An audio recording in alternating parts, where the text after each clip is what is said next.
दुनिया की एक ऐसी कार कंपनी जिसे अपनी रिलायबिलिटी के लिए जाना जाता है, मगर फिर भी वह कंपनी बैंकरप्ट होने के कगार पर पहुंच गई थी, जिसकी हालत इतनी बुरी हो गई थी कि उसके मालिक को अपने पोस्ट से रिजाइन करना पड़ गया था।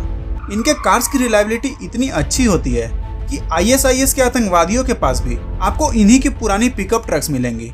और तो और 80 के दशक में चड और लीबिया के बीच लड़े गए वॉर का नाम भी द ग्रेट टोयोटा वॉर पड़ गया था, क्योंकि उस टाइम चड आर्मी ने केवल 400 पिकअप ट्रक्स के मदद से उस टाइम की मजबूत और ताकतवर लीबियन आर्मी को हरा दिया था। और अपने इसी भरोसे की वजह से यह कंपनी 2019 तक मोस्ट वैल्यूएबल कंपनी बनी रही।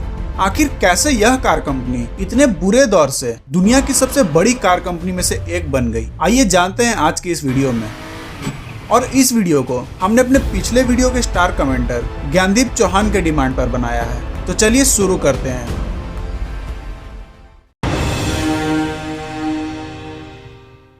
फरवरी 1867 में साकिची टोयोटा का जन्म कोसाई शिजुका जापान में होता है। उनका जन्म उस वक्त हुआ था जब उनके पिता का बिजनेस कुछ ठीक नहीं चल रहा था। इसके कारण उन्हें अपना प्रोफेशन खुद ही चूज करने का मौका मिला। उन्हें बचपन से ही मैकेनिक्स और न्यू इन्वेंशन में काफी ज्यादा इंटरेस्ट था, और यह इंटरेस्ट और भी ज्यादा बढ़ गया जब वो अपने स्कूल के दौरान इंडस्ट्रियल एग्जीबिशन में जाया करते थे और कई सारे न्यू इन्वेंशंस देखा करते थे। साकिची टोयोटा भी एक इन्वेंटर बनना चाहते थे, और उनके स्किल्स और वास्ट नॉलेज के कारण उन्होंने कुछ ऐसा किया जिसने जापान की टेक्सटाइल इंडस्ट्री को बदल कर रख दिया। उन्होंने एक वुडन लूम का निर्माण किया जिसका नाम उन्होंने टोयोटा रखा। इस वुडन लूम को जापान में लोगों ने बहुत पसंद किया और साकिची टोयोटा ने इस पर और परफेक्शंस किए और इसके 7 मॉडल्स लाए। यह लूम बिना रुके काम कर सकती थी, वो भी बहुत कम लेबर्स के साथ। साकिची टोयोटा जानते थे कि उनका यह इन्वेंशन जापान की टेक्सटाइल इंडस्ट्री में क्रांति ला सकता है, और उन्होंने 1926 में टोयोटा ऑटोमेटिक लूम वर्क्स नाम से एक कंपनी को स्टार्ट करा जिसमें मशीनों का मास प्रोडक्शन होता था। उनका यह इन्वेंशन जापान के साथ साथ पूरे यूरोप में फैल चुका था और टोयोटा अब एक ब्रांड बन चुका था।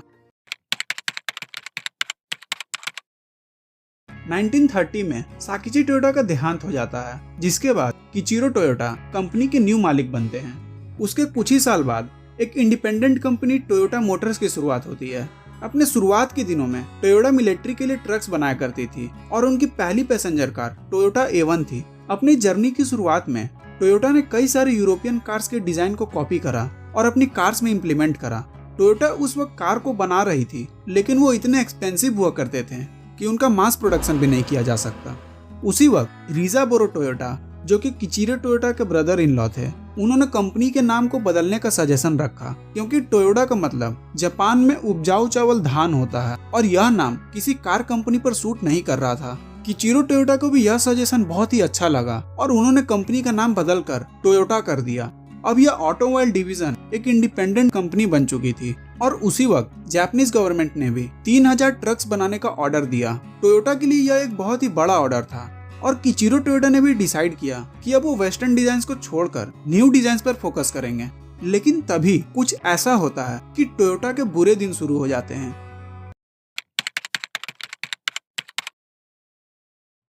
1940 के दौरान वर्ल्ड वॉर 2 भी स्टार्ट हो चुका था और जापान उस वॉर में काफी बढ़ चढ़कर हिस्सा ले रहा था। उस वक्त जापानीज आर्मी को सपोर्ट करने के लिए टोयोटा मोटर्स केवल मिलिट्री ट्रक्स बना रही थी। वॉर के दिन प्रतिदिन बढ़ने की वजह से टोयोटा को भी उसका नुकसान उठाना पड़ा। अगस्त 1945 में जापान पर सदी का सबसे बड़ा न्यूक्लियर हमला हुआ, और उस हमले में टोयोटा का एक फैक्ट्री भी तबाह हो चुका था। टोयोटा उस वक्त बहुत ही बुरे दौर से गुजर रहा था, पॉलिटिकली और फाइनेंशियली भी।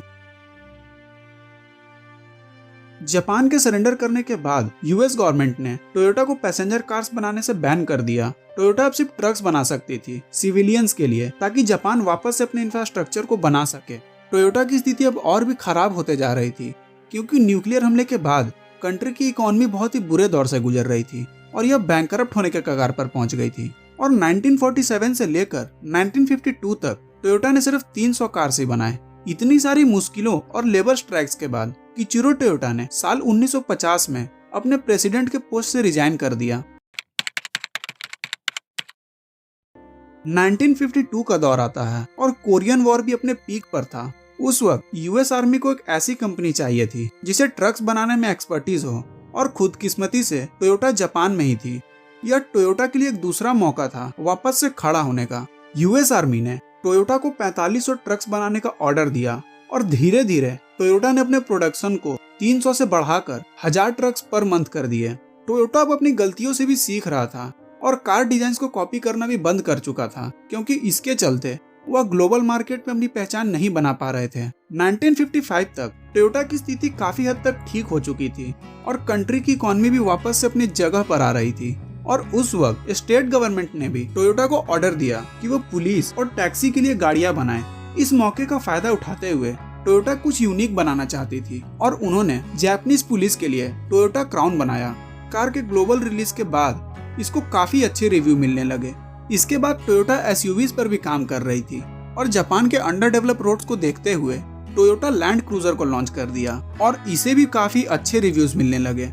इतने सारे बैक टू बैक सक्सेस के बाद टोयोटा अब यूएस मार्केट में भी एंट्री कर चुकी थी और 1957 तक टोयोटा साल के सिर्फ 8000 कार से बनाती थी और 1965 आते तक यह नंबर बढ़कर 6 लाख तक पहुंच गए। टोयोटा आज वॉक्सवैगन ग्रुप्स के बाद दुनिया की दूसरी सबसे बड़ी कार कंपनी है। हालांकि टोयोटा इंडिया में 1957 में किर्लोस्कर ग्रुप के साथ कोलैबोरेशन में आई थी और आज टोयोटा की फॉर्च्यूनर इंडिया में एक स्टेटस सिंबल की तरह है। और एक रिपोर्ट की माने तो टोयोटा ने पिछले 20 सालों में जितने भी कार्स बेचे हैं उनमें से 80% कार आज भी चल रही है और यह कार कंपनी शुरू से ही अपने रिलायबिलिटी पर काम करती है। किचिरो टोयोटा का मानना था कि ऐसा कुछ नहीं है जो नहीं हो सकता है। अगर आप उसे हासिल नहीं कर पाए इसका मतलब कि आपने उसके लिए अच्छे से मेहनत नहीं करा। अगर आपको यह वीडियो अच्छा लगा हो तो इसे लाइक करें और हमारे चैनल को सब्सक्राइब करें और हमें कमेंट में बताएं कि आप दूसरा वीडियो किस पर देखना चाहते हैं। बाकी आपका बहुमूल्य समय